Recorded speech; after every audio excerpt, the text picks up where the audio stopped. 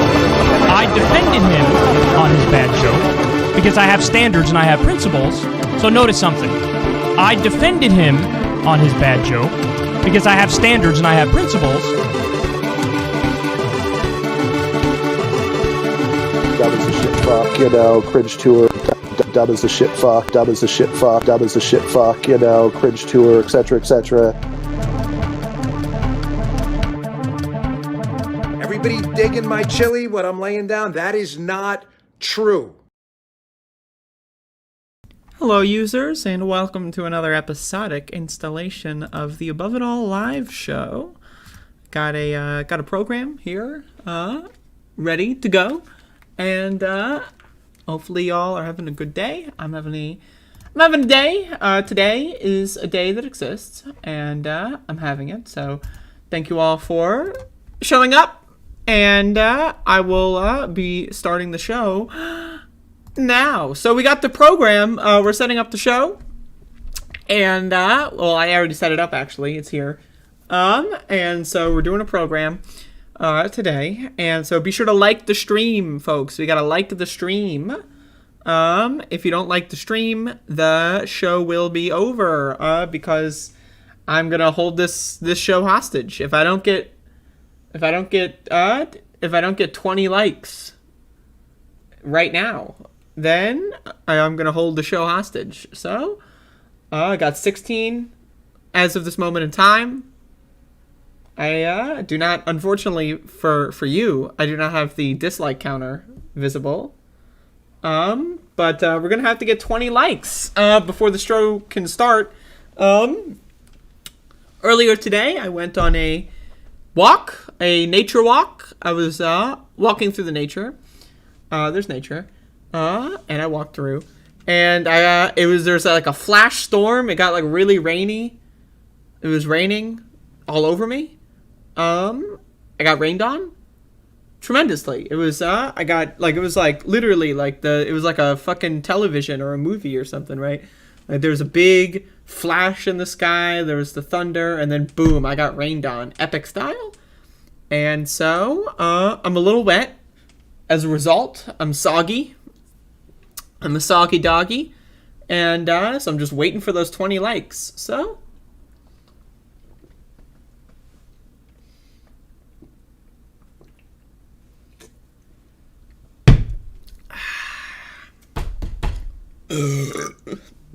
oh, Christ almighty. All right.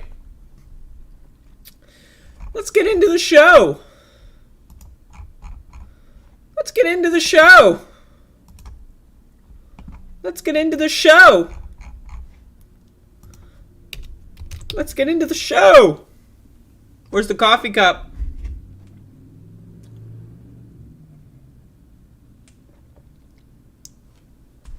Put the coffee cup right there so that it's visible in the program, and I'll back up so that I'm visible. All right, so this is the coffee cup, the legendary coffee cup, as seen in the thumbnail. And so that's the coffee cup.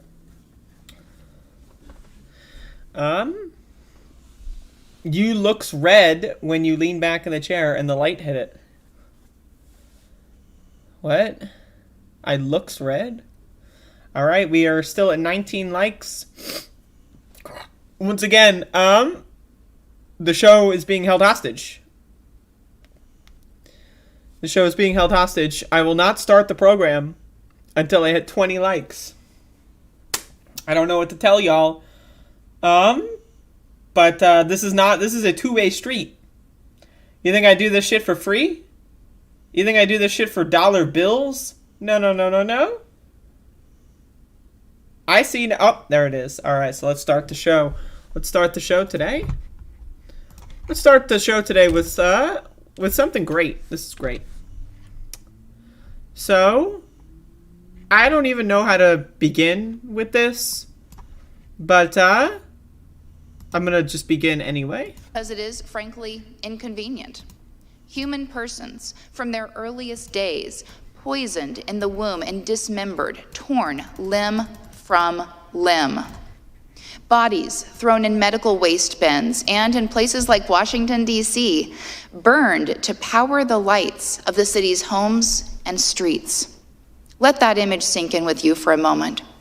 The next time you turn on the light, think of the incinerators. Think of what we're doing to ourselves so callously and so numbly. Always and everywhere, the convictions of pro-abortion activists are damaging, are deadly, and are devastating to the fabric of American democracy.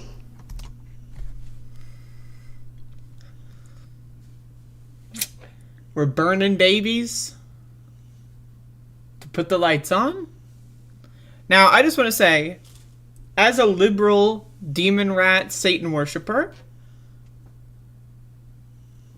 I'm in. Like, if we actually were burning babies to keep the lights on, I'm in, right? Like, if we're going to do all these abortions, might as well get something useful out of them, right? Get some stem cells out of these motherfuckers, right? Power our lights, you know? I'm in. Count me in.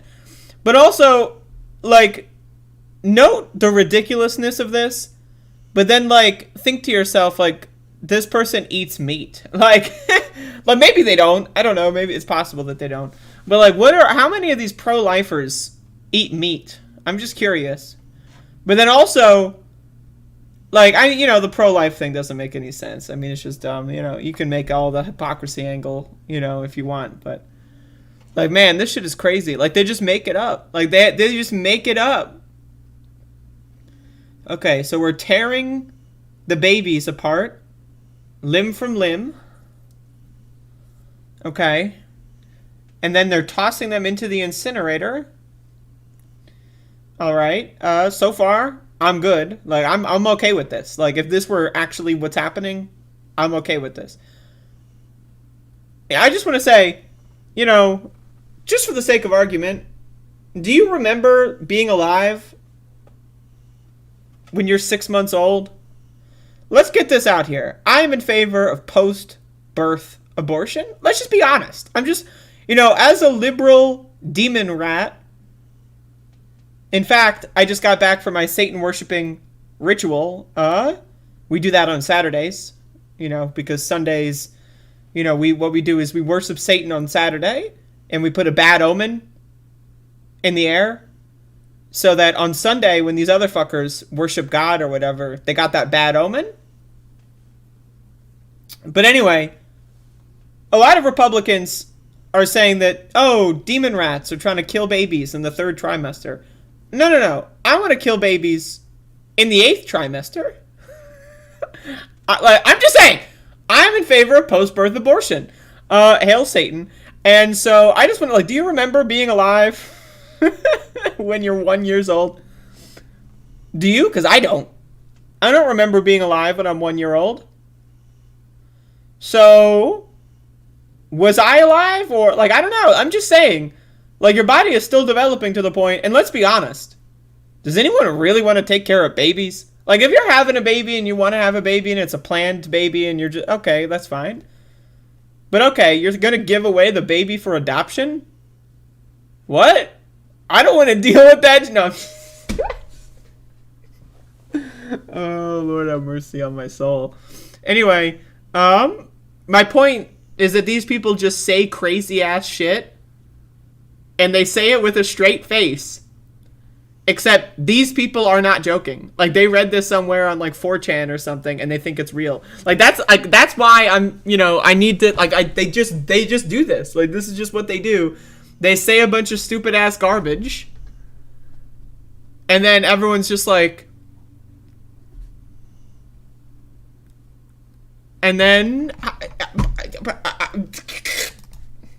Only the really, I hate to say this, but those with the lowest IQ. It's just, I don't even know where to begin.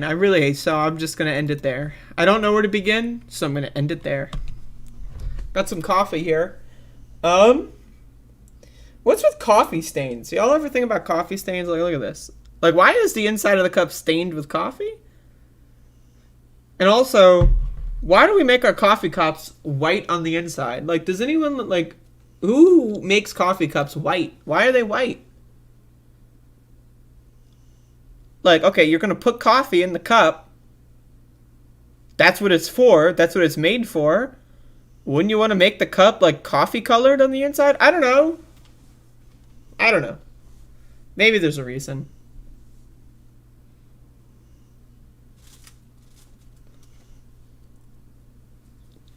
I don't know.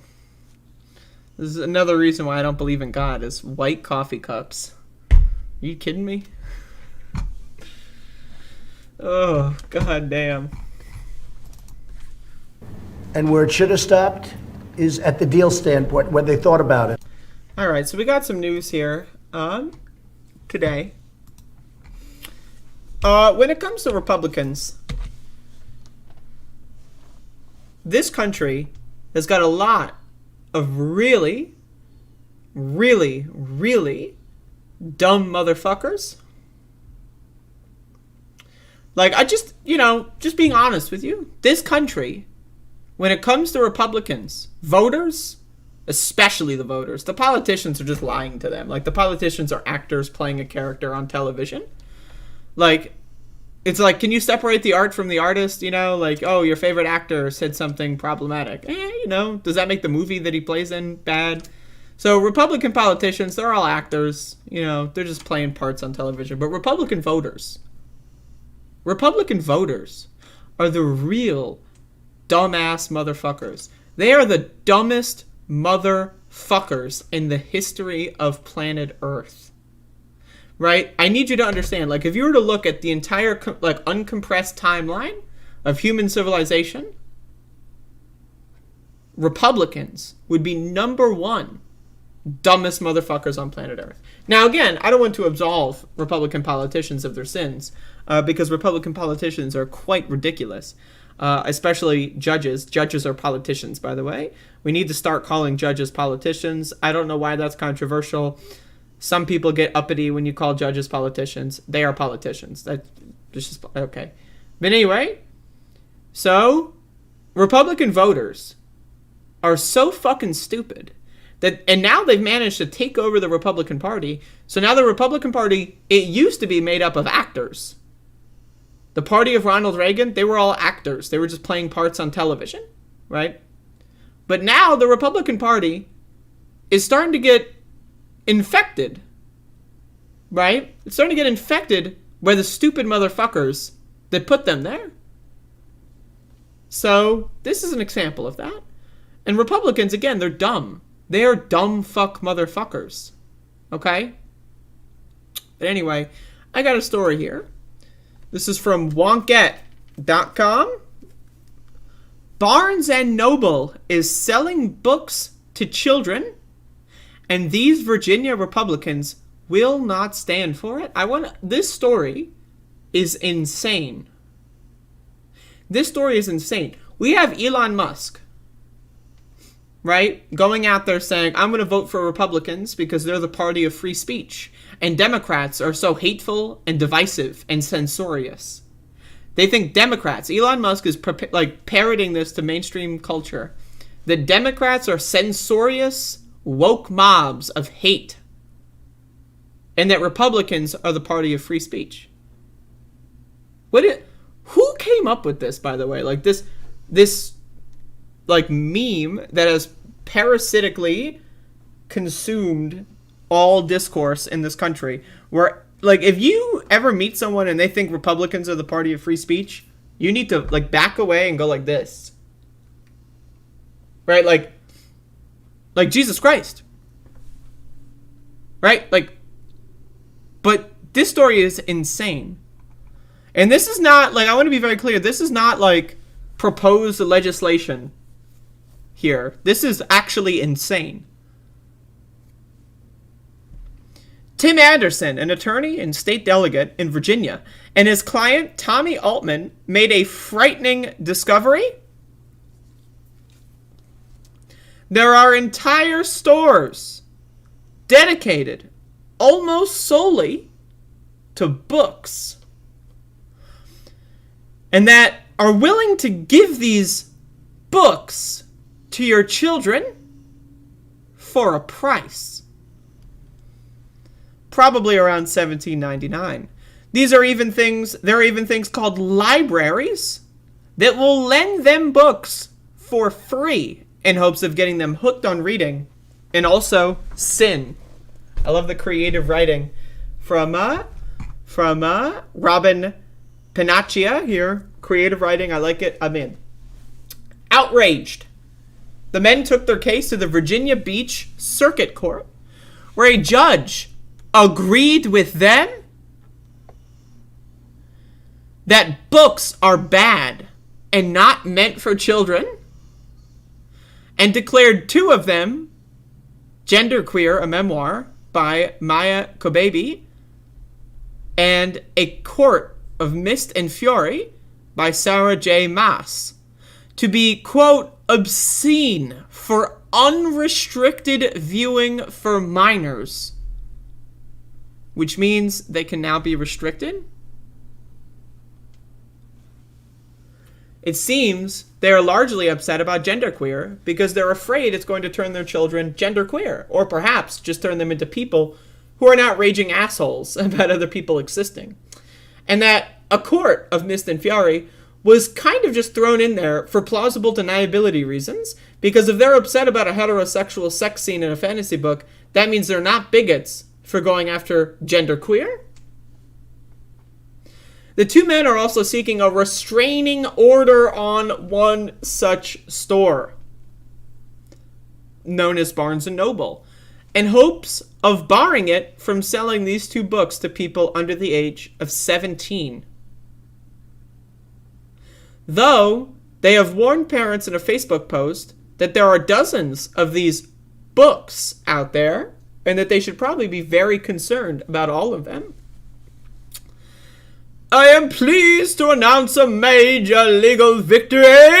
Today, the Virginia Beach Circuit Court has found probable cause that the books Genderqueer and A Court of Mist and Fury are obscene to unrestricted viewing by minors. My client, Tommy Altman, has now directed my office to seek a restraining order against Barnes & Noble and Virginia Beach schools to enjoin them from selling and loaning these books to minors without parental consent. We are in a major fight. Suits like this can be filed all over Virginia. There are dozens of books, hundreds of schools. There are dozens of books, folks. Now again, this is not like... Oftentimes on my show, I will cover, like, oh, a Republican proposed to ban birth control. Oh, but they proposed it. They're like, yeah, I'll cover that, right? And then I'll cover, like, then when it actually passes, right? Because it always does. But I want to be very clear. This is, like, a judge said, yeah, we're going to create a new list of books that can't be sold to kids.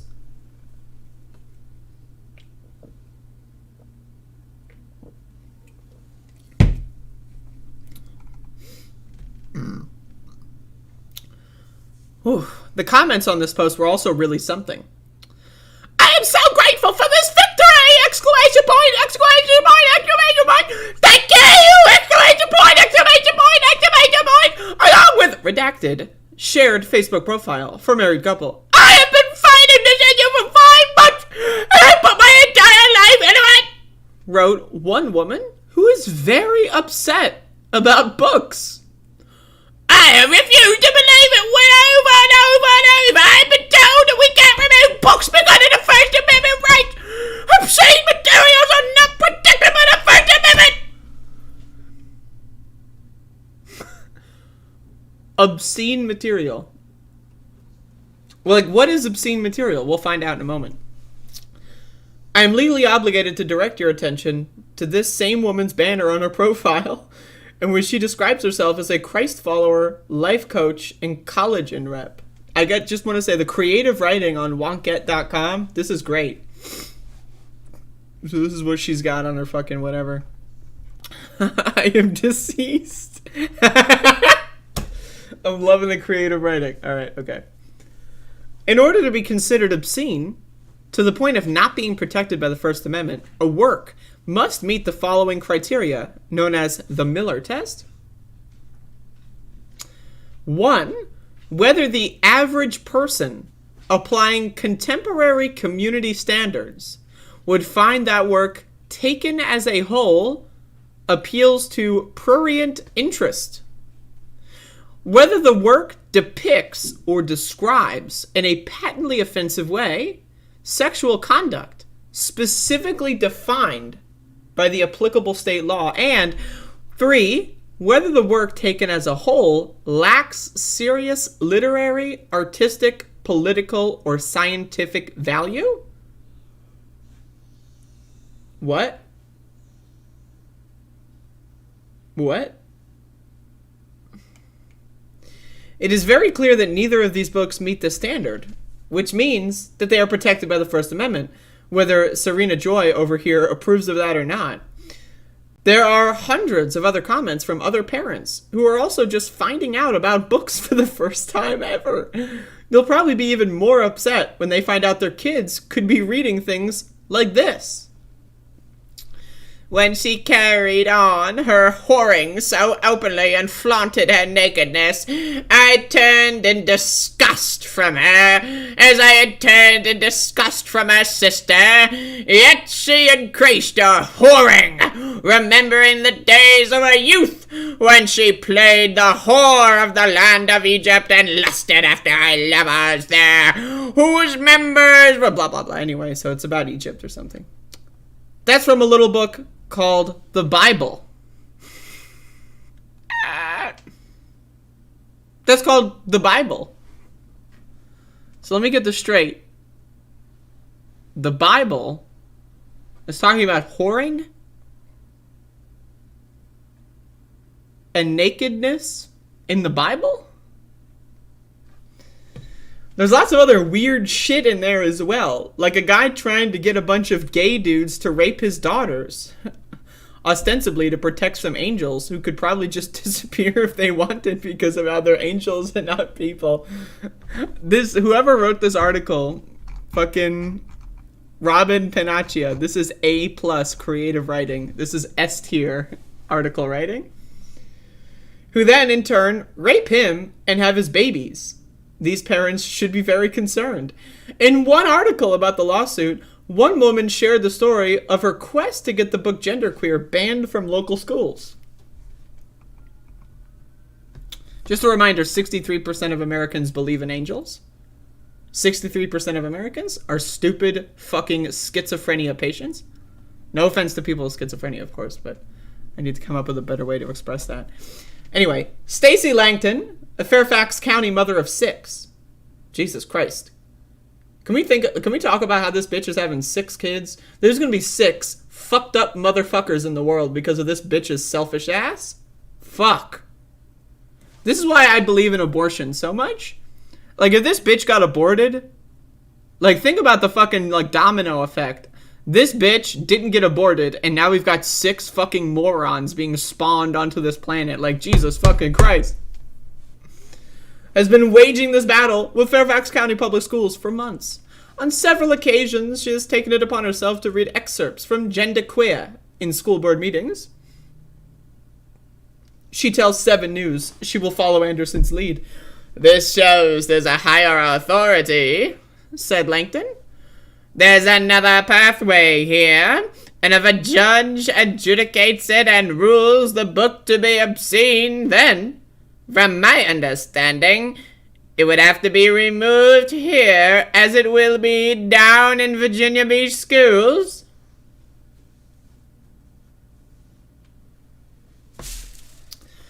She followed that up with, if we allow this filth to be taught to our seniors, the next thing you know, it'll be in our high schools, then our kindergartens, and before you know it, we'll have babies in thong underwear. Is that what you want?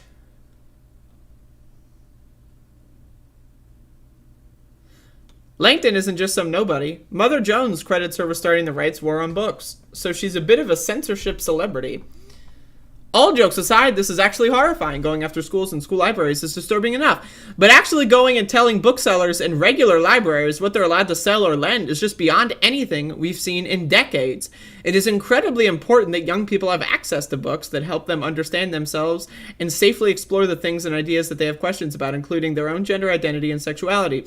I just want to say the internet makes all of this a moot point. Like, can we talk about that? The internet makes all of this irrelevant. More people are going to know what genderqueer is, or whatever the other book is. They're going to know what this is than if you would have never talked about it. And, you know, like, I go to my local bookstore downtown, and they've got a whole section called banned books.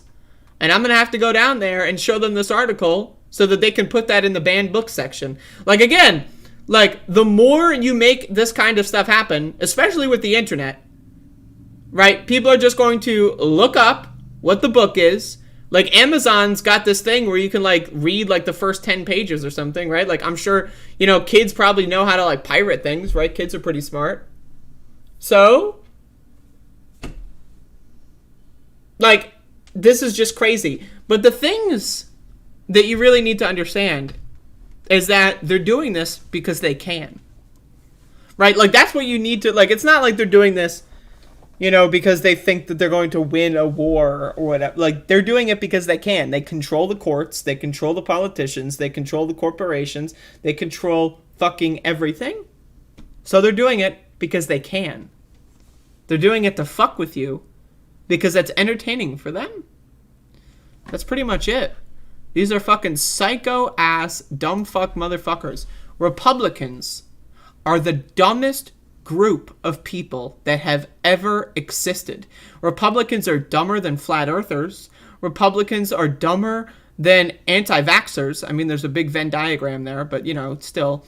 Republicans are dumber than anyone who's ever lived, right, at any other point in history. Because I want you to think about the delta between what we know as a collective species and what Republicans think, right? When you look at the intelligence of civilizations like 1,000 years ago, 2,000 years ago, right? The delta between what the average citizen thought and, like, the collective knowledge of the entire species, not that wide, right? Like, you know, there are scientific discoveries being made, but, you know, without the internet, without postal services, and with oppressive governments and Christian theocrats, right? A lot of this information was suppressed, so ordinary people could not have access to this stuff. But if you look at the delta between Republican voters' beliefs and the collective knowledge of humanity at this point and how accessible it is with the internet, that makes Republicans the dumbest group of people that have ever lived. Ever. Throughout human history. Can you really blame someone who lived 6,000 years ago for being kind of an idiot when it comes to complex geometry? No, because they just didn't have access to that.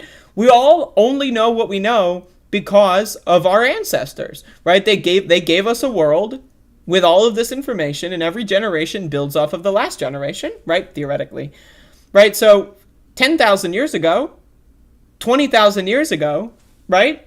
Yeah, people were, like, you know, just starting to really figure things out, starting to, like, write things down, starting to come up with ways to communicate more complex ideas. Right? But when you look, again, at what the total knowledge of humanity is at this moment versus what Republicans believe, you will find that Republican voters... Now, again, politicians, a lot of them are still actors. Some of the Republican voter, like, kind of level stupid, have become politicians over the last couple of cycles, right? But Republican voters are dumber than dog shit, dumber than anyone who's ever lived throughout the entirety of human history. They are fucking morons.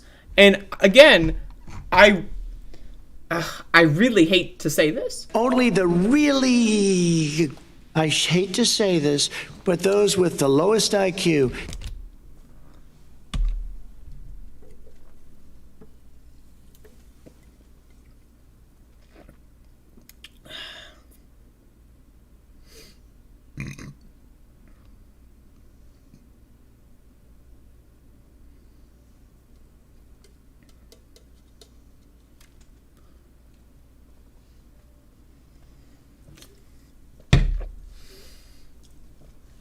Like, the Bible is the dumbest shit in the fucking world anyway.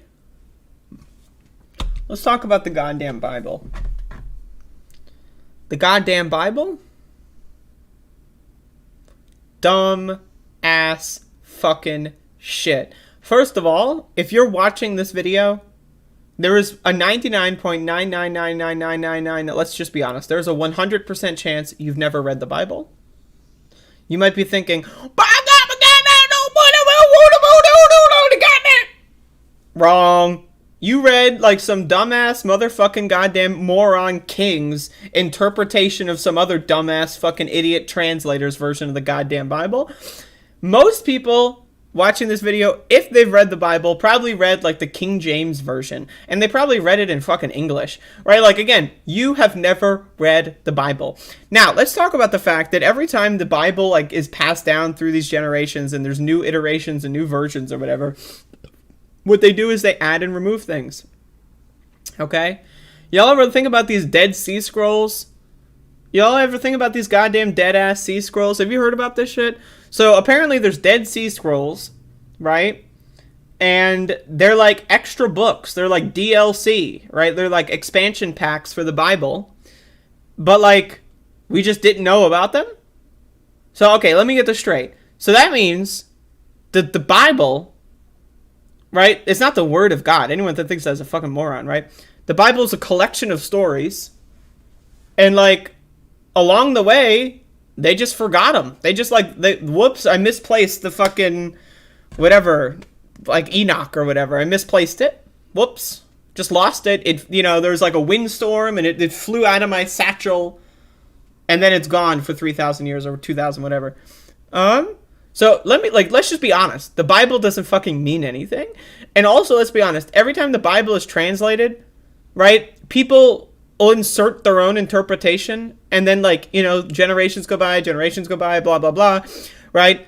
And then all of a sudden it's like a game of telephone. Like, the Bible that people talk about now is not the Bible that existed 2,000 years ago or, you know, 1,700 years ago, whatever they were writing it, right? That's not what we're reading. Right, so anyone who even reads the Bible, they're not reading the Bible, they're reading some dumb fuck's interpretation of it that was cherry-picked where like half the books are just missing because of our fucking garbage. Like, you'd think the Bible, oh my god, like these are the most important fucking scrolls in the history of humanity, let's fucking take care of them. No, look, they're like, they missed like a bunch of these books, like, and then a bunch of pages of these specific books got missed. Like, these motherfuckers are dumb as hell. These Bible-ass bitches are stupid fucking morons, man. So I just want to say, no one has ever read the Bible who's alive today. I mean, it's possible a couple people have read, maybe, right? But I mean, like, let's just be honest. Like, I'm willing to say that no one alive today has ever read the Bible as it was written. They've read some dumb fuck's interpretation of it. And again, it's not your fault that past generations didn't take good care of that shit. But, like, goddamn, like, let's just be honest with you, like, with us, like, with like, we are not reading the Bible as it was written 2,000 years ago.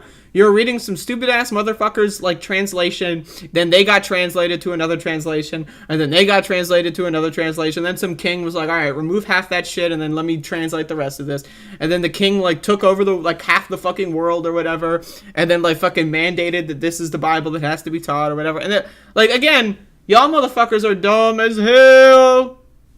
Dumb as hell. Stupid ass bitches. Again, these Bible ass motherfucking bitches. I can't with this shit, okay? Like, I hate when people go like, oh, the Bible. Fuck your Bible and fuck you. Alright? So that's what I have to say about the Bible.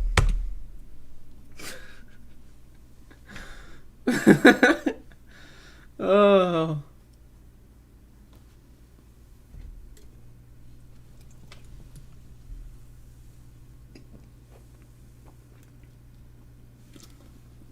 You'll ever think about condensation? What the hell is condensation? Like, look at this. So I got a can of seltzer, and now there's water on the outside of the can. What? Like, okay, so hold the phone here. I'm doing another fucking bit, okay? Let me drink some coffee. So I got a can of seltzer out from the refrigerator. It was cold, right? But the can of seltzer has water in it, carbonated water. So I put it on my desk, and all of a sudden, I grab it, and now the can is wet. Now, your first thought would be, oh shit, is the can leaking? Right, is the can fucking leaking? Are there holes anywhere? Like, no. So then you're thinking, what the fuck? The water's supposed to be on the inside of the can. Okay?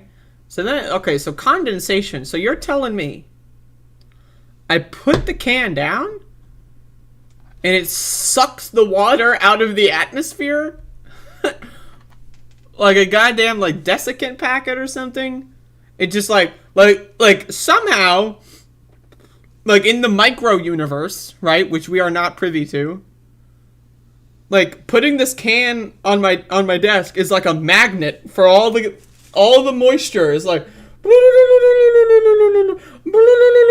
around me right now. Like it's probably coming out of my body. Like my pores are opening up, and the fucking moisture. Like what the fuck? So anyway, that's condensation. There you go.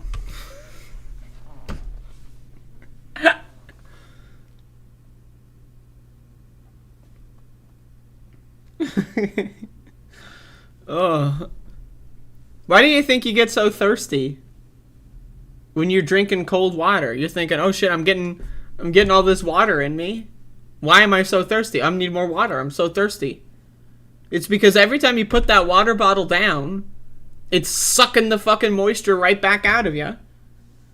I noticed this. This is why humans wear clothes.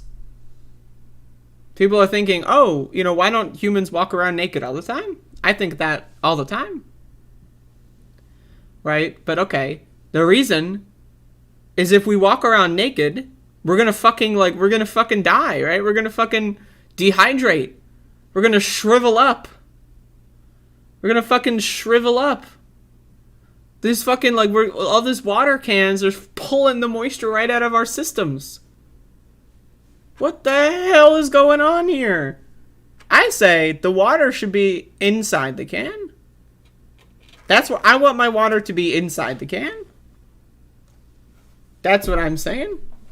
Anyway, I don't know. I think about this a lot. These are things I think about. Goddamn, stop the steal. Am I right, people? Am I right, people?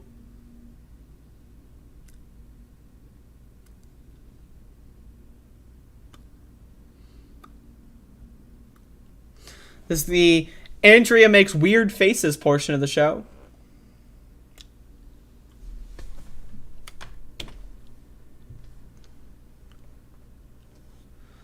All right. Wait, let me do one more. All right, there you go. Condensation is a mainstream media lie. We're suffering from leaky can syndrome in this country because of communism. That's probably true. That's honestly something that I think about a lot, right? But think about it. Okay, let's go back to the condensation. Okay, this segment that keeps growing. Okay, you know about molecules and atoms and shit. You ever think about this? Now, okay, think about an atom. Okay, I'm gonna give you a little science lesson. Atoms are mostly empty space. Think about it. Okay, so in the micro universe, there are holes all over this can. And if you were to look with like the fucking like teeniest, like the most precise microscope imaginable, there's holes everywhere. There's trillions and trillions of holes. So maybe that's why the water is leaking out when you think about it. Atoms and molecules are mostly empty space. So, I don't know. Just think about that, Jack. Yeah, there you go. I don't teach that. They don't teach you this in schools. Let me tell you. Anyway, folks, I'd like to announce something. Today is actually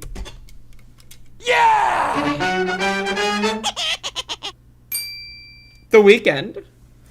So we're doing a show here for the weekend, and this is a weekend show, and so we're doing the weekend program. So is your mom? Yeah, well, my mom's dead, motherfucker. Thanks for triggering me, Snickle Fritz McJame. You goddamn fucking insensitive. You fucking insensitive motherfucker. How dare you? How dare you? Are you high when you think about this kind of stuff? No, I thought about this for the first time just now. This is all improvised. like I had never in my entire life ever thought about any of this. Right? Like, this is just a combination of other factors, right? Like, I just saw that the can was wet, and then I decided to riff on it for like 10 minutes. That's it. You know, there's no... I'm all improvised.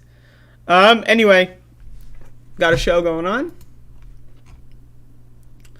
We got some dumb fuck motherfuckers in this country. Some real stupid motherfuckers. Real stupid motherfuckers. Hit with a dose of dead mom. Yeah, that's right. I'll weaponize that shit. I got vaccinated against mom jokes.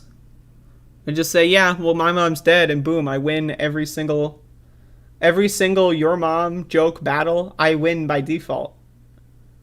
So, just saying, hey. Don't even try it. Don't even try it, because I've already won. Like, the moment you like to start thinking of a perfect joke, I've already won. I'm the winner of this. So, anyway, speaking of people that have not won, okay.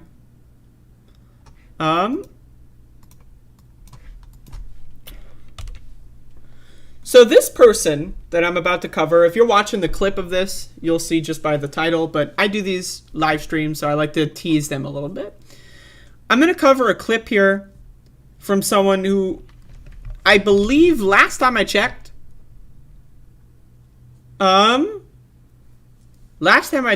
this person claims to be a comedian. So I just want to say, take everything they say with a grain of salt. This whole segment just might be a joke. It's possible. But a very curious... Now, I'm under the impression that this is a serious political statement with jokes peppered in. But here we have Bill Maher, who made a 9-minute segment about how California is creating trans people. Like, they've got like a factory somewhere. Like, there's like a fucking factory somewhere in California, and they're like using like CRISPR. They're like gene splicing or something, and they're just like mass creating trans people. Like, like like those infirmaries at the hospitals, like, where they have the room full of babies or whatever. So there's actually a secret CRISPR like baby factory that makes all these babies, right? But they make them trans, right? And then what they do is, like, sometimes at night, right, they'll go into the infirmary and they'll commit like a post-birth abortion. We were talking about that earlier. Post-birth abortion, right? So they'll take the regular non-trans babies, throw them in the furnace, and then create like, power supplies or whatever. Remember like, just for context, like, this is like, this person said this. Everywhere, the convictions of incinerators. You turn on the light. Think of the incinerators. So this person was like at like a fucking thing talking about how we throw babies in incinerators to power lights. So that's what I'm talking about. So anyway, so we steal the babies out of the infirmary. I don't even know how that word is pronounced. But anyway, so we steal them, throw them in the fucking incinerator. Boom, got them. And replace them with the CRISPR gene-spliced trans babies. But this is only in California? Or something. Anyway, let's watch. And finally, new rule: if something about the human race is changing at a previously unprecedented rate, we have to at least discuss it. So the premise, all right, so this is theoretically new rule. Like, okay, so this is a segment that Bill Maher does, right? Where he's like, okay, so this is a rule that we should be, this is like his comedy bit or something. Like, we should be, at like, like the rule is mind your manners, right? Like, no elbows on the table, right? But new rule, right? No, I don't know. Like, so that's like the segment. So he's trying to introduce new rules for society, okay? But the premise is already wrong. Let's watch this again. And finally, new rule: if something about the human race is changing at a previously unprecedented rate. So this is already a wrong premise. Because one, trans people have existed for literally tens of thousands of years. Trans creatures exist in nature. There are transgender animals. So, I don't know, if something is unprecedented, do we have to, now again, Bill Maher calls himself a comedian, so it's possible that this is a joke. The whole thing is just like a satire piece or something. But anyway, so unprecedented, just to define that word, means it's never happened before. Like, for example, we are reaching an unprecedented level of human-caused global warming in this planet based on fossil fuel use, for example. It is an unprecedented level of global warming that's directly attributed to humans, okay? Unprecedented means it has never happened before. So trans people have existed for tens of thousands of years. Trans people, like, just not even, like, I guess people, right? Animals. There are transgender animals. There are transgender fish. There are transgender, like, bugs. There are right? So, okay. But then also, I really want to tell, before we get into this clip too much, in the 1930s, 90 years ago, right, when the Nazis took power in Germany, literally the first thing they did when it comes to book burning, people love to mention, oh, the Nazis burned books. Oh, they burned books. What books did they burn in the 1930s? Well, if you look up this history, you'll find that the Nazis burned all the books about transgender medicine, about science when it comes to studying how and why trans people exist, how gay people exist, and so on and so forth, right? So I want to be, just to be clear, you parroting this, anyone parroting this idea that trans people are a new thing, right? Or gay people are a new thing, they are literally marching in lockstep with Nazi ideology from the 1930s, okay? I just, like, it's one-to-one. I'm not saying that they're like Nazis. I'm just saying, on this subject, they are Nazis. They are not like Nazis. They are saying and doing exactly what the Nazis did in the 1930s, and they are doing the bidding of the Nazis. Why did the Nazis burn these books? Because they didn't want future generations to know about trans people and gay people. So when people like Bill Maher do this, right, what they are doing is basically proving that the Nazis were one of the most effective disinformation agents of all time and throughout all of history. Right? So I just want to be very clear. So we're already 6 seconds in. The whole premise is wrong. Let's see how long I can get into this. We have to at least discuss it. Broken down over time, the LGBT population of America seems to be roughly doubling every generation. According to a recent Gallup poll, less than 1% of Americans born before 1946, that's Joe Biden's generation, identify that way. 2.6% of boomers do, 4.2% of Gen X, 10.5% of millennials, and 20.8% of Gen Z. Which means if we follow this trajectory, we will all be gay in 2054. Now, my question... Now, first of all, I don't know what the joke is here. Like, I don't... Like, and second of all, imagine... Like, I just want to take you through the mind of a motherfucker here for a second. Okay? imagine like hearing that. Like it's not even a joke. It's not even a joke. But like, imagine hearing that, and then you're like you don't even think. You're acting on instinct, right? Like you're a fucking beast machine, going off of like just reacting to stimuli. You're acting on impulse. So you hear that, and your response is, like imagine like these motherfuckers in the audience. Like there's no punchline, right? Like, imagine laughing at this. But anyway, okay. Okay. And then who's going to buy this chair?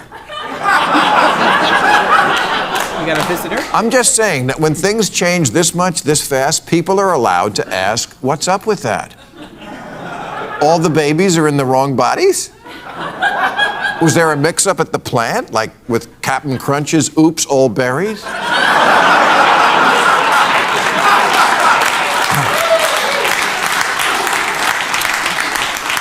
It wasn't that long ago when adults asked a kid, what do you want to be when you grow up?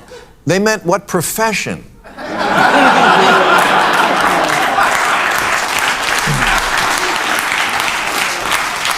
In the wake of America about to lose abortion rights, the ACLU recently tweeted a list of those who would be disproportionately harmed by this.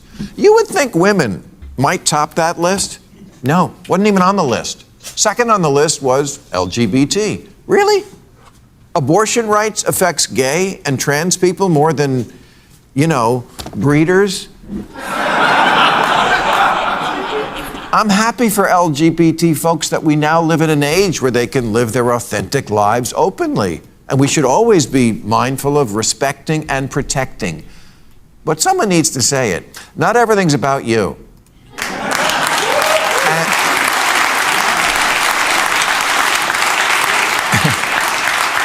And it's okay to ask questions about something that's very new and involves children. The answer can't always be that anyone from a marginalized community is automatically right, trump card, mic drop, end of discussion. Because we're literally experimenting on children. Maybe that's why Sweden and Finland have... So, okay, I want to stop it here just for the experimenting on children thing. Now, earlier I looked at the history of left-handedness. But that's just a little fun thing. But experimenting on children, that sounds serious, right? Why is it that Bill Maher doesn't care about experimenting on children when it comes to people drinking poisoned water that has lead in it, right? And then that slows their development down and or kills them, but it can slow their development down. That's experimenting on children. Feeding kids McDonald's, that's experimenting on children. This is unprecedented, right? Before the 1950s, fast food really didn't exist throughout the entirety of human history. Think about it. This is a mass child experiment. Like, now trans people have existed for tens of thousands, if not hundreds of thousands of years. I don't know about the history of transgender animals before that, but I know that there are transgender animals in nature now, so it's possible transgender creatures have existed for a very, very long time, potentially millions of years. McDonald's and fast food, not even 100 years, right? So if we want to talk about child experimentation, let's talk about something like fast food, sugary cereals. Let's talk about like feeding kids fast food and sugar every single day. Or, right? Or, okay, I got hair on my face. Let's think about all kinds of drugs, right? Like when chemotherapy was first introduced, right? Were people like, oh my God, we're experimenting on children because these children have cancer and we're trying to treat their cancer. And now this is child experimentation. Like, obviously, this is dumb. Like, this, and then also, Sweden ends practice of prescribing puberty blockers to minors. Okay, and Sweden passed a right-wing law. Okay. And, like, okay. Stopped giving puberty blockers to kids. because we just don't know much about the long-term effects. Although common sense should tell you that when you reverse the course of raging hormones, there's going to be problems. We do know it hinders the development of bone density, which is kind of important if you like having a skeleton. So this study that's being referred to is based on the hypothetical, okay, that if you were to put someone on puberty blockers literally forever, that would happen. But that's not how trans stuff works. You give someone, a kid, puberty blockers for a couple months, maybe a year, basically to delay the puberty from taking hold on their body for long enough for them to make this decision. That's the point. It's to run out the clock so that they can make more time thinking about this decision. Like, if you were to give puberty blockers to someone who's 10 and then have them be on that for their entire life with no hormones, that, you know, that could result in something a little silly. But the point is, puberty blockers are given, right? And then it's decided, okay, I want to take cross-sex hormones, right? I want to transition, right? And then you go through the puberty related to that hormone, right? Or you realize, okay, maybe this isn't for me, or maybe I'll, you know, whatever, and I'm fine. And then you get off of the puberty blockers, and then whatever it is that your body naturally produces would take hold. So again, this is not a thing, but okay. Fertility and the ability to have an orgasm seem also to be affected. This isn't just a lifestyle decision, it's medical. Weighing trade-offs is not bigotry. Again, feeding children fast food is also medical. I know. I'm a child, I'm a baby raised on fast food and ice cream, and I have had to deal with eating disorders for most, if not all, of my life, and I probably will have to deal with eating disorders for all of my life. Right? I've had extreme health issues when I was a kid and as an adult because of eating fast food all the time because my parents did not know how to feed me a proper diet. Right? So, but where's Bill Maher talking about the mass experimentation of feeding children hamburgers every day? Anyone going to talk about that? Yet when a book questioning the sudden uptick in transitioning children was released, a trans lawyer with the ACLU named Chase Strangio tweeted, "Stopping the circulation of this book and these ideas is 100% a hill I will die on." How very civil liberties of him. Chase, by the way, has just been named one of the grand marshals of this year's New York City Pride March. I just want to ask, why is Bill Maher like singling out one trans person here? Like, this is really strange. Like, oh, this random trans guy is evil or something. Like, what? Like, again, would you say that Mein Kampf should be publicly available to everyone without the context that, I don't know, Adolf Hitler committed a fucking genocide known as the Holocaust? Like, if you just read Mein Kampf, you don't know anything about Hitler, and they go, oh, there's some good ideas in here, that's probably a bad thing, right? Wouldn't you want people to know about the context of Adolf Hitler and how, oh yeah, this guy's ideas literally led to a fucking Holocaust? So I'm just saying, like, what? 3 other trans people and a lesbian. What's missing here? Oh, right, a gay man.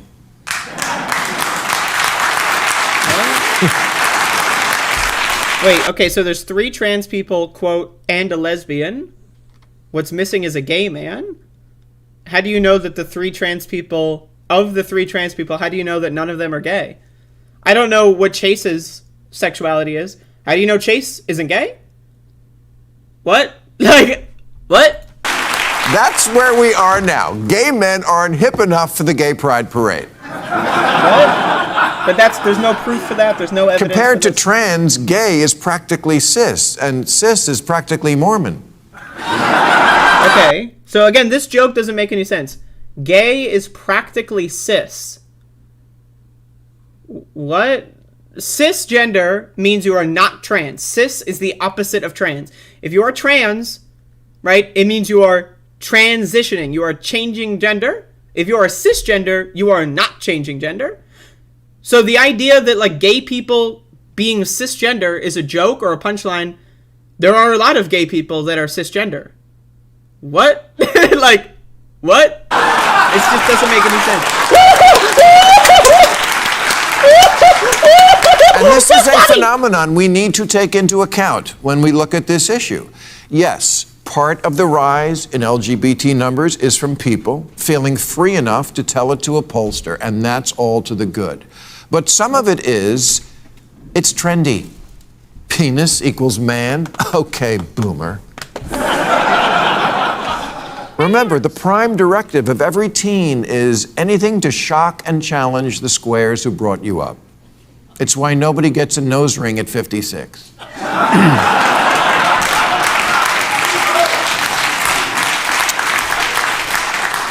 And if you haven't noticed that with kids, doing something for the likes is more important than their own genitals, you haven't been paying attention. Dr. Erica Anderson is a prominent 71-year-old clinical psychologist who is herself transgender and who now says, I think it's gone too far. The LA Times summarizes... Okay, so I think it's gone too far. What is it? Like, again, these people are just making up words. They're making things up to get mad about. My dog is sitting on my foot right now. But, like, it's going too far. What is it? It is whatever the person reading that or saying that or, like, you know, is whatever it's in their imagination, right? So Erica Anderson, I don't know who this person is, right? They have their own unique definition of what it is. Bill Maher has a different definition of what it is. It is never defined, right? And then everyone watching this clip is going to have their own definition of what it is. Now, so far in the 5 minutes that I've watched of this, almost all of the like stated claims of fact are just wrong. Like they're scientifically wrong, they're biologically wrong, they're historically wrong. He's just wrong on everything, right? So if his idea of what it is founded upon lies and Nazi ideology, I have a question. Maybe he doesn't know what the fuck he's talking. Is that possible? Okay. She's come to believe that some children identifying as trans are falling under the influence of their peers and social media. If you attend a small dinner party of typically very liberal upper-income Angelenos, it is not uncommon to hear parents who each have a trans kid having a conversation about that. What are the odds of that happening in Youngstown, Ohio? If this spike in trans children is all natural, why is it regional? Either Ohio is... This is so stupid. Why is it regional? Ohio is a state that's passing legislation, right, that limits trans people's right to exist in society, right? A lot of these red states are limiting trans people's rights to even go to the doctor. Alabama made it a felony for a doctor to do any health care for trans people.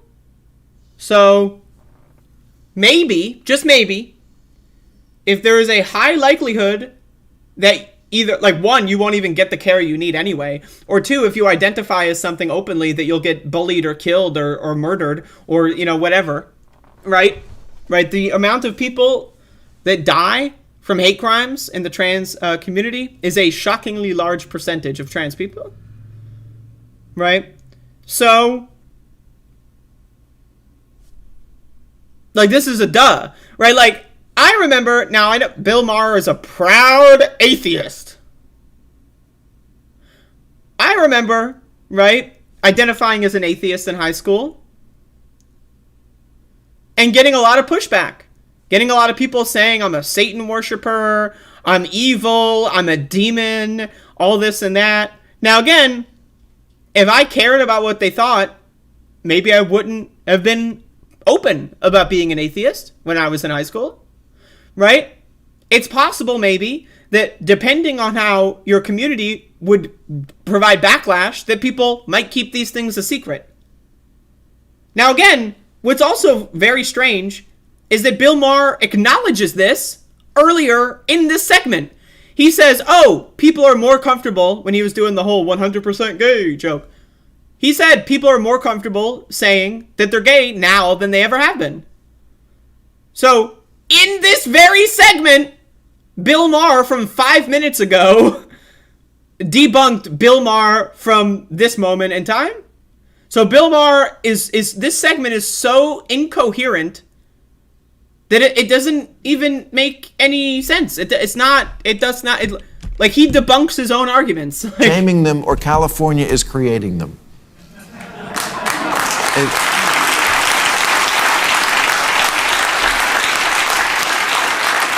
It's like that day we suddenly all needed bottled water all the time.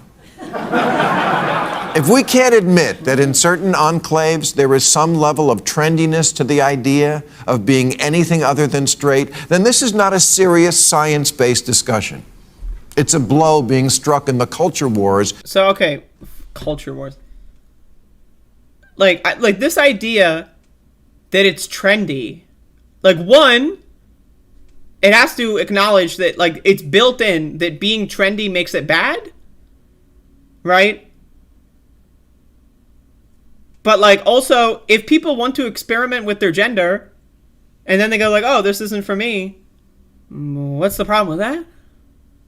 Like, if someone who's born a man, right, wants to go to, like, their 8th grade class wearing a skirt, just for fun, just to try it out, right? What's the problem with that? Like, there's no, like, okay, it's trendy. Let's assume for a second it's actually trendy or whatever. Where is the evidence or proof that makes it bad? Like, there is none, right? But okay, let's go on. Using children as cannon fodder. What? I don't understand parents who won't let their 9-year-old walk to the corner without a helmet, an EpiPen, and a GPS tracker. And God forbid their lips touch dairy, but... Like, I don't, like, what does this... This is just, like, boomer shit. Like, back in my day, you used to go get ice cream at the goddamn... Like, what? Like, okay. And? But hormone blockers and genital surgery, fine. Talk about a nut allergy. So, first of all, genital surgery, quote unquote, does not happen to kids. And again, as I've already said, hormone blockers is not like, oh, we're going to give a 6-year-old hormone blockers and then that's it. And then they're going to grow up to be 30 and then they're going to be deformed. That doesn't happen? So, what? So again, like, every statement that he's using here for his speech is verifiably, provably false. It's all wrong. And then also, he is debunking his own arguments. Over the course of a 9-minute speech, he has debunked himself several times. So, what? What?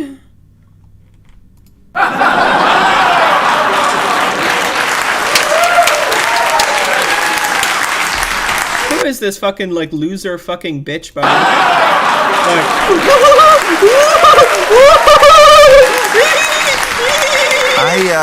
I guess penises are gross now, but one might come in handy later on. And if you're a man who wants to experience life without a pair of balls, you do not have to get surgery. You can get married. I kid. Oh, we joke. And never forget, children are impressionable and very, very stupid. Kids don't know why mom drinks every day or why dad has 2 cell phones.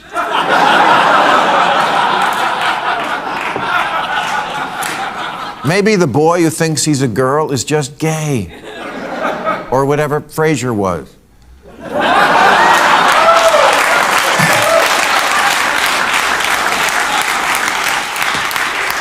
Maybe the girl who hates girly stuff just needs to learn that being female doesn't mean you have to act like a Kardashian. So, okay. Like Bill Maher is presenting this as if this is like, whoa, I've cracked the code. Tomboys, maybe they should exist.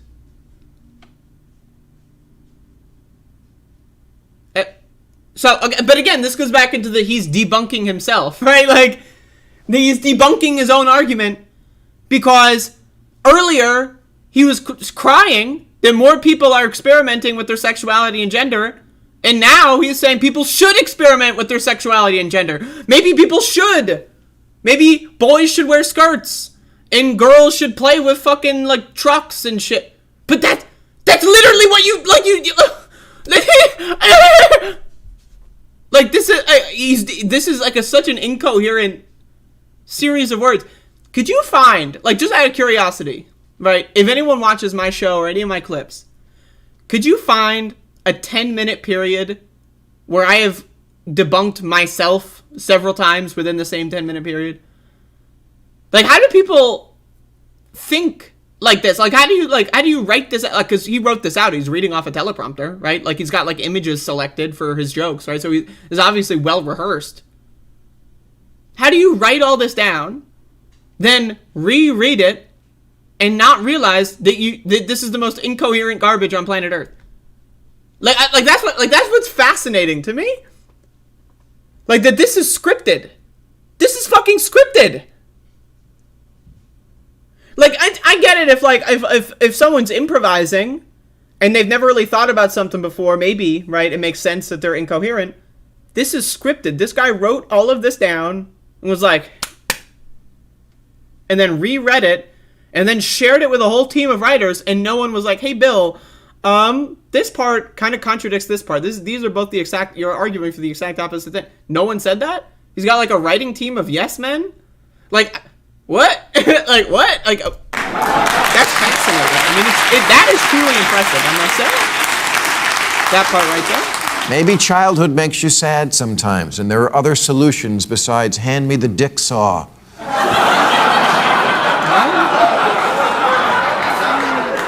And look, I'm sure the vast majority of parents do not take this lightly, and that it's very hard to know when something is real or just a phase.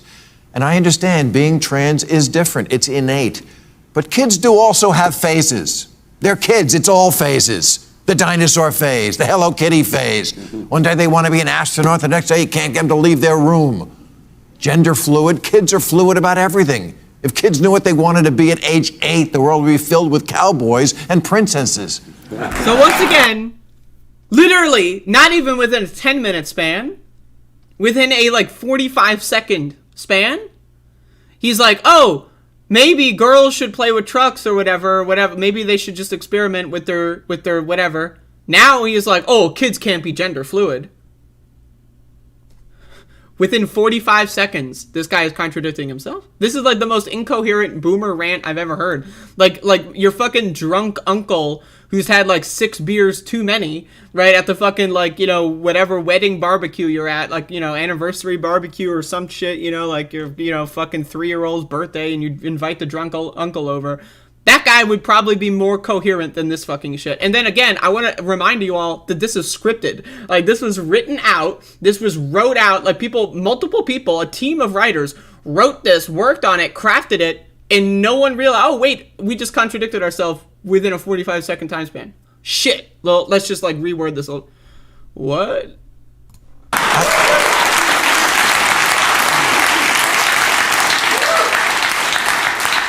I wanted to be a pirate. Thank God nobody took me seriously and scheduled me for eye removal and peg leg surgery. So, somehow I managed to get through that whole thing. I'm impressed with myself. But, what the fuck? Now, again, it's possible that Bill Maher is the comedian. This whole thing is a joke. But, first of all, okay, but where's the joke? Second of all, this isn't funny. Third of all, you contradict yourself, at least 3 times. I documented at least 3 contradictions. There might be more if I were to, go over this with a more fine-tooth comb. Because I don't know about, Chase's, group in the Pride March or whatever. I don't know their details, right? So that could be another contradiction. But this is just fascinating. And then people, on Twitter are talking about this. It's oh, Bill Maher is saying Bill Maher is speaking truth to the authoritarian woke left. Oh. What? These motherfuckers are dumb as hell. I mean, again, like, boomers, we need a new rule. How about this? If you are crying about a minority group, and you are not a member of that minority group, and you are trying to restrict access to minority groups' rights, or try to make it harder for that minority group to live just peacefully, new rule. You should probably retire? How about that? Jesus Christ. I mean, like, this shit's embarrassing. I mean, it's just, it's the pinnacle of cringe. And, you know, I just want to say, I don't even know what to say. This guy's just dumb as hell. But anyway, there you go. That's my Bill Maher segment. 30 minutes down the fucking drain. Jesus. So, I'm going to end my show in a little bit. But I'm going to talk about some bullshit real quick.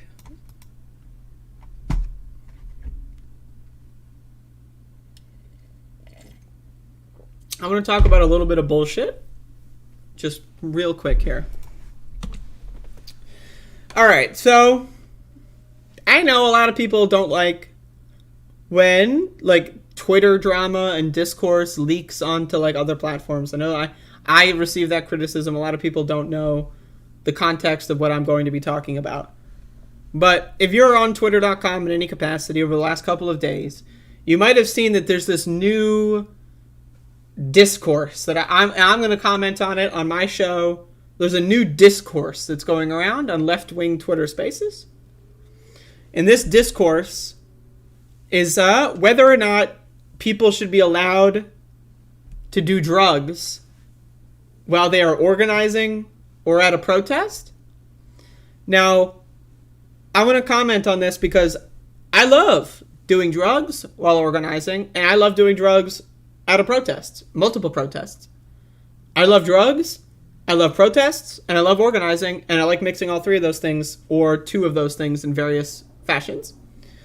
But also, I really want to just, like, talk about this impulse that a lot of so-called left-wing people have, right? That's just, like, it's no different than, like, Ronald Reagan. Like, this is, like, Richard Nixon politics that these, like 16-year-old, like, Marxists are having on Twitter. At least I hope they're 16, because anyone older than 16 years old, if they're crying about people using drugs, I mean, Jesus Christ, right? But, like, there is this, like Vaush was commenting on this. Like, Vaush is like, you shouldn't be allowed to do drugs at a protest. This shouldn't be controversial. It's like, what the fuck? Like, you know what I mean? Like, has Vaush ever protested in his life? Probably not. I would love to see evidence of the contrary. But, like, okay, so, first of all, I want to comment on this in multiple ways. So, organizing is such a vague term, right? Like, if you are trying to, like, organize a union, and you ask, like, your coworkers, hey, you want to grab a drink after our shift? That, like, that should be banned. Like, a 17-year-old on Twitter.com who identifies as a communist tanky, right, is going to tell you, oh, no drugs while organizing. You have to be stone cold sober. Like, bro, like, what? Like, I don't know about you. I don't know about you. You, the person watching this. But, okay, the idea that, like, drugs are impossible to mix with organizing, or that organizing must be some super sacrosanct, serious thing that, like, people treat like it's, like, that job that they hate or whatever. Like, you need to start, you know, you need to monitor yourself like you're piss testing for a fucking, like, stupid-ass corporate job or whatever. Like, that shit is fucking insane. And then also, I just want to say, like, Vaush and all these, I'm just naming Vaush because I know people don't like him and people have their opinions on him and he's wrong on this. But there's a lot of people I respect too, like, that hopped on this bandwagon on Twitter.com. Like, a lot of other, like, commentators. And that shit is, like, my mind has been blown at how dumb a lot of online Twitter leftists are. Now, again, this is, like, you know, we could talk about online Twitter leftists. And I often don't talk about, like, Twitter drama because it's just, like, stupid and it ultimately doesn't matter. But this one, I think, is just, like, to me, as someone that loves drugs and loves protesting, and loves organizing, I can tell that everyone who's commenting on this discourse that is like anti-drugs or says drugs should be far away from protests or whatever, I can tell that they've probably never organized a thing in their life. Like I don't know, man. I don't know. So but maybe I'm wrong. It's possible. But I want to say I've been going to protests for multiple years. Right? I'm 25. I'm not that old, right? So I've been going to protests for probably around 4-5 years now. I'm going to be 26 in a fucking week. Jesus. But anyway, like, I remember, like, one of the first protests I ever went to, right? I knew where I saw this protest online, right? And so I was in DC at the time, and I'm walking around looking for where this protest is. And the way I found where the protest was I was following the weed smell. That was like the first protest I ever went to. I was following the weed smell, and that's how I found the protesters, because they had moved, like I was there late or whatever, so they had moved from the starting position, and I was trying to catch up with them. And so I literally was just hearing the chants and following the weed smell, and I caught up with the protest. So I just want to say, that's my introduction to protesting.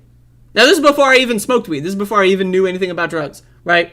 So the idea that people are going to say no drugs are allowed to protest, that to me is hilarious, right? And you might be saying, oh, weed doesn't count. No, I shit you not. There are a lot of these motherfuckers that say you shouldn't even be allowed to go to a protest while drinking coffee. Like, I mean, like, what the fuck? Right, like, oh, because it might make you a little too hyper and you might put people... Like, man, there are some real stupid motherfuckers on these, like, left-wing Twitter spaces.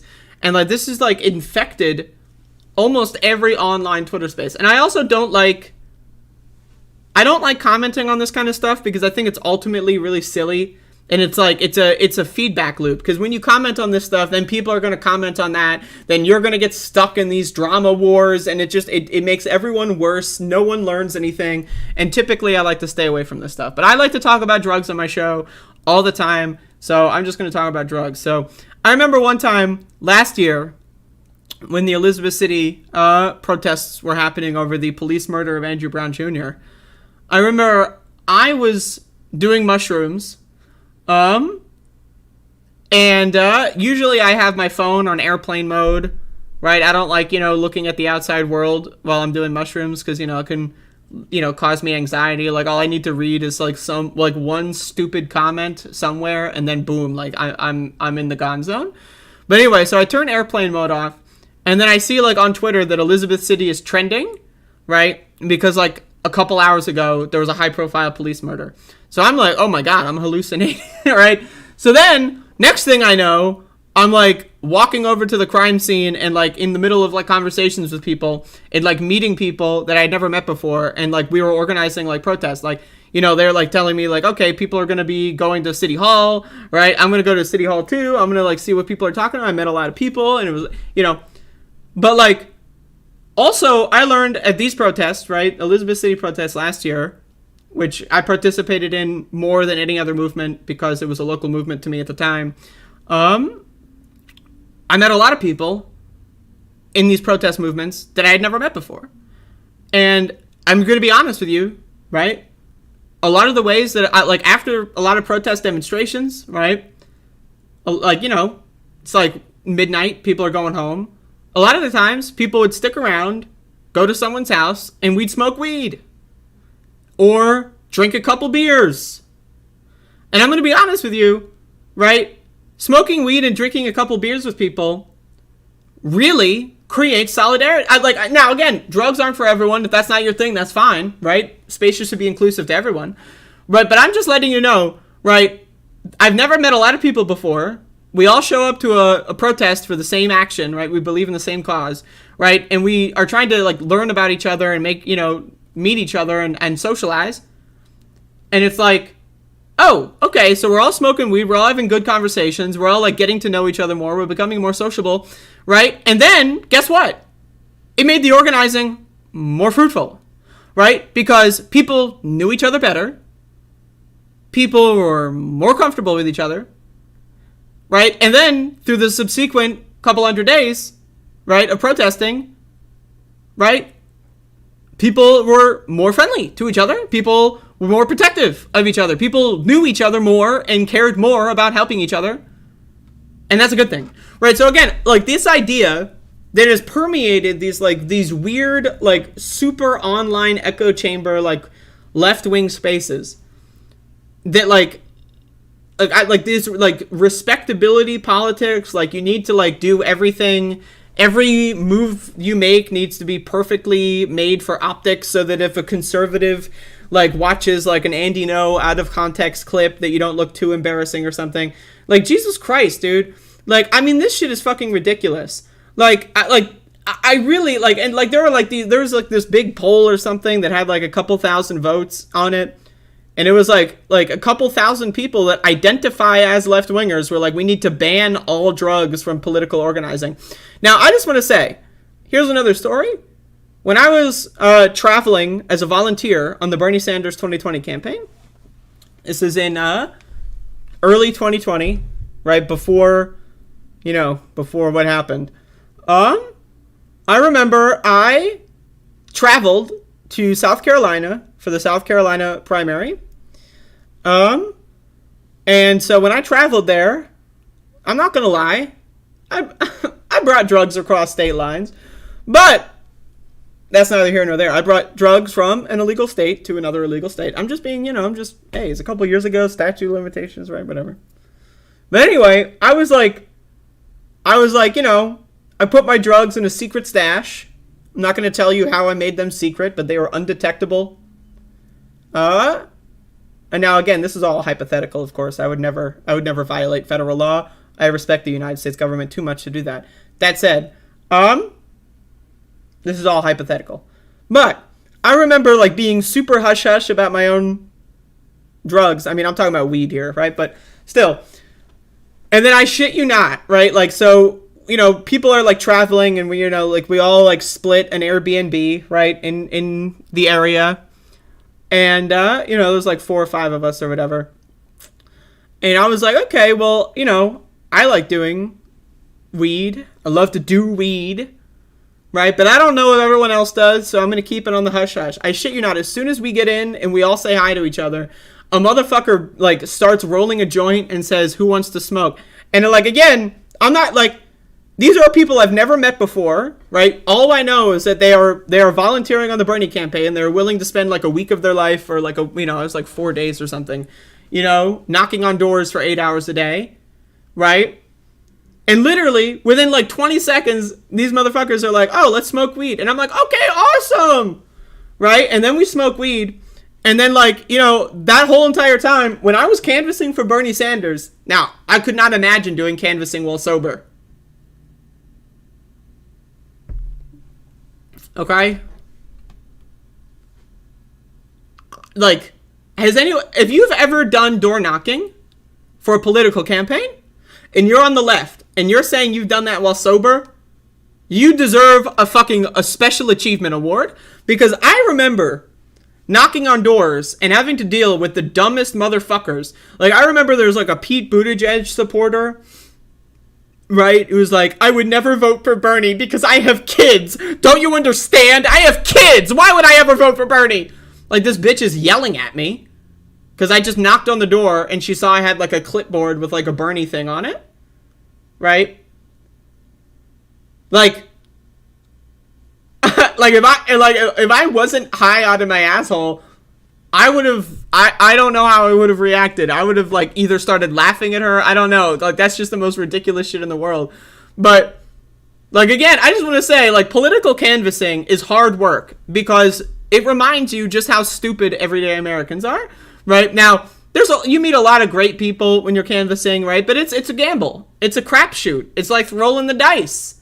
Every door you knock on, you might get met with a psychopath. Like, I had some psychopath who threatened to, like, sick her dog on me because I had a Bernie Sanders clipboard. You know what I mean? Like I'm just saying, for the anxiety of having to deal with that, I would never wish political organizing and canvassing on people. And I would never say that, hey, if you do weed, you're banned or whatever. Because that, like, man, that is some real rough work. That is a violation of, like, the 8th Amendment to the U.S. Constitution that bans cruel and unusual punishment to force people to do canvassing work while stone cold sober. But then also, like, I don't know, man. Like, I feel like the coronavirus pandemic has made people like shut-ins that are like so like out of touch from most people, because most people drink or do some form of a drug of some kind. Now, there are people that are like stone cold sober. Now, don't ask them about sugar or coffee. That's also a drug, but that's a whole different conversation, right? So that, like, you know, that's cool, and that's for them, and they should also be allowed in space. That's the thing about inclusivity. Inclusivity is about making spaces as open and welcoming to as many people as possible, right? But there's this like puritanical, like anti-fun douchebag style of like left-wing LARPy. LARP stands for live action roleplay. It's like people that like pretend to be ninjas, but like outside or whatever, right? Like they like get a ninja costume, like, you know, like the people that wear the Naruto headbands and do like the shadow clone jutsus. Like that's what LARPing is, live action roleplay, right? So these are people that LARP as political organizers and activists. That is to say, they are not actually political organizers and activists, but they might go outside and pretend like they're cooler than they are, right? But, like, they're out of touch. They've never really met a normal person. Like, most people will do some kind of a substance. Most people have done some kind of a substance, even if they don't currently, right? So it's like, if anyone in my audience now, I am a pro-drug stream. I'm probably more pro-drug than any other streamer out there, to be honest with you. I just want to pat myself on the back for that one. But, like, if anyone in my audience has this, like, bizarre, puritanical, like, Richard Nixon style of politics, please shut the fuck up. Like, nobody cares about what you have to say, right? Like, the idea, right, that, like, using drugs automatically makes you, like, some impaired, like, I'm tripping, right? Like, that's not true. Like, someone like consuming a brownie, a pot brownie, before they go out to a protest is not putting anyone in fucking danger. Now, in the same way that if someone does too much or drinks too much, maybe they shouldn't be at a demonstration. Maybe, right? There's a line for everything. But also, I've been to a lot of protests that have had a lot of people that were stone cold sober act like raging douchebags. So I would say maybe, if you're going to a demonstration or a protest, don't be a fucking douchebag. Don't be a fucking son of a bitch. It doesn't matter if you're on drugs or off of drugs. Right? If you're a son of a bitch, you're a son of a bitch. It has nothing to do with what you drank this morning, or like fucking like what you're like, what, like, I'm just like, it's so stupid. The only legit reason not to do drugs is if you're exposing others to illegal activity. That's different. That involves like bringing drugs with you, right? And then also being around people that are on parole or something. If you ate a pot brownie 3 hours ago, you're not putting anyone at risk. Like, again, and I just want to be very honest, like, I think a lot of the people that are hopping on this garbage discourse have never done drugs or have never done any protesting or political organizing. Almost every protest I've ever been to has smelled like weed, right? Small town protests in like Elizabeth City, North Carolina, a lot of the time, people would smell like weed, and just the atmosphere would smell like weed, just a lot. Washington, D.C., I've been to a lot of protests in Washington, D.C. I'm willing to say 100% of them smelled like weed. Right? Like, I feel like anyone who's arguing about this stuff literally has never been outside in any of these contexts. Right? And so I just wanted to comment on that because I saw some really stupid, dumb fuck garbage. And so, like, I saw that when Vaush commented on this, it blew up, and I got involved, and I had a bunch of people, like, sending me a bunch of cringe. And man, oh man, Richard Nixon lefties are, like, a thing that really we need to talk about, because these are some real stupid-ass fucking assholes, man. These are some fucking losers. Like,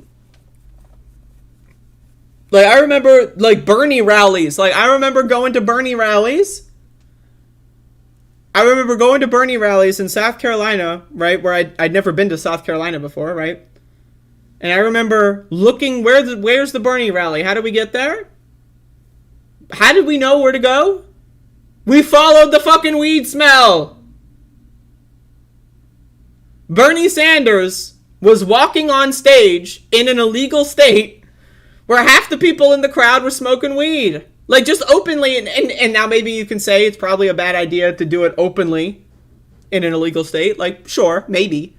But my point is, if you're going to alienate people that use drugs or that have used drugs, what you're going to do is you're going to alienate a large portion of people that would otherwise be allies with you. It's literally the textbook definition of, like, anti-solidarity. Like, oh, if you're this kind of person, we don't want you in our group. What? So anyway, I just wanted to comment on that. I know most people don't know what I'm talking about in my show chat, but if you've seen any of this fucking garbage on Twitter.com, you know, God help you, don't get involved. It's only going to lower your IQ. It's going to make you upset.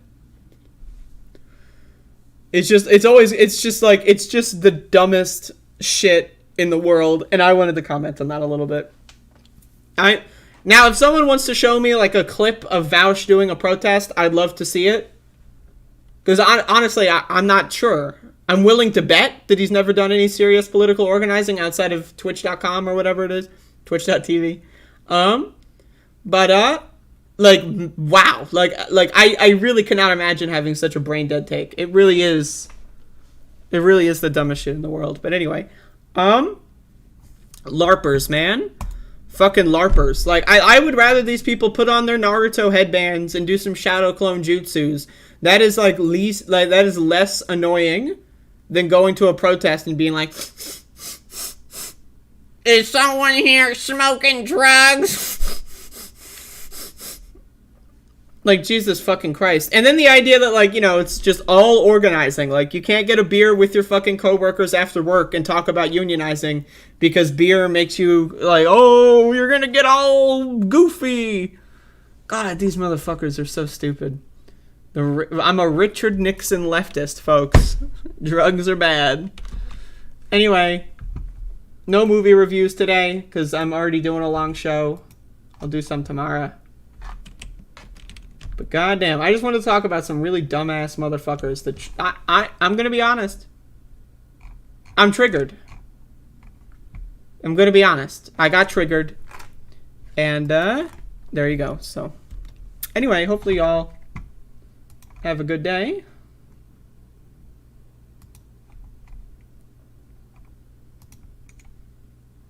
Eric Adams running for president 2024. That's epic.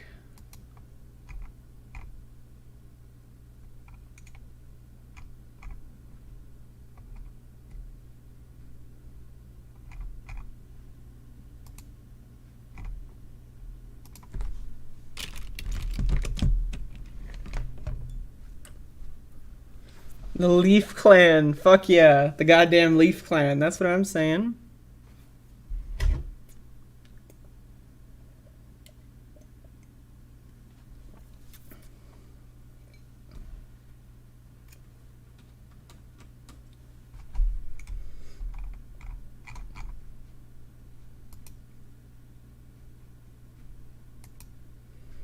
Yo, I love Naruto, by the way. So if anyone's shit-talking Naruto in this chat, expect a swift punishment and banishment. I'm just saying. Now, that said, if y'all are gonna shit on Kaguya, anything post-Kaguya, if you know what Kaguya means, you know what I'm talking about? If you're gonna shit on Kaguya or afterward, I'm all good with that. To be honest, I've never seen Boruto. I don't care. But Naruto pre-Kaguya, it's S tier. It's a great shonen anime / manga. It's phenomenal. But the Kaguya arc at the very end ruined the entire series. It's the dumbest shit in the world. It's garbage. Madara should have been the final villain. Obito, also pretty good. Kaguya fucking sucks, okay? So I don't know if Boruto's okay. I know that there's, like, you know, some cool stuff people have told me about. There's, like, a time travel arc that I'm interested in. I'm interested in looking at the time travel arc. People have recommended that to me. But goddamn, Kaguya, what a shit show. Anyway, that's the stream. Thank you for watching.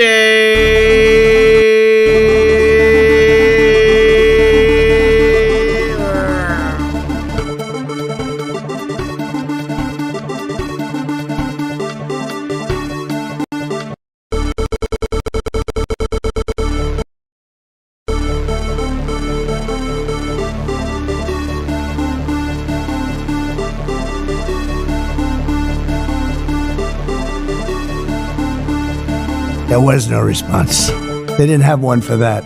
No, it's very sad. Very sad.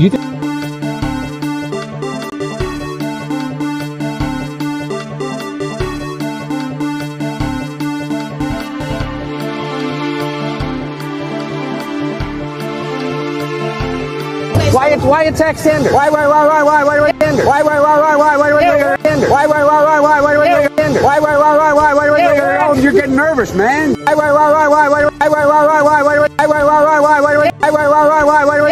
you're getting nervous, man. Just calm down. It's okay.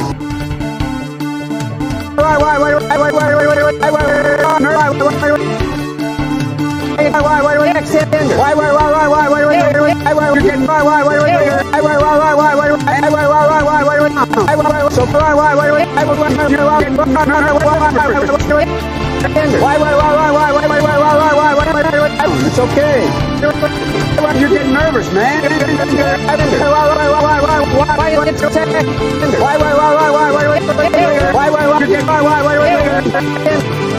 Why attack Sanders? Oh,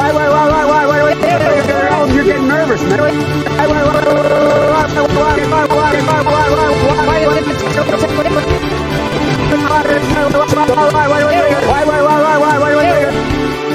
Why attack Sanders? Oh, you're getting nervous.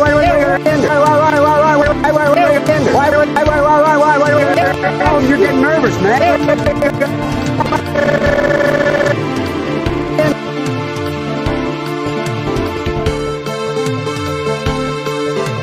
I went in yesterday and there was a television screen, and I said, this is genius.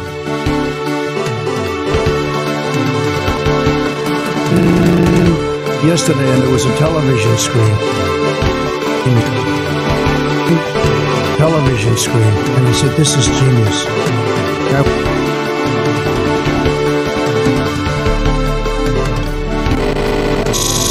Television screen. And there was a television screen. I said, this is genius.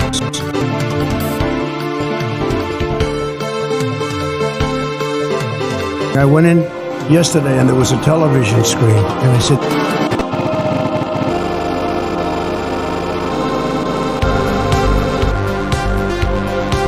yes, screen.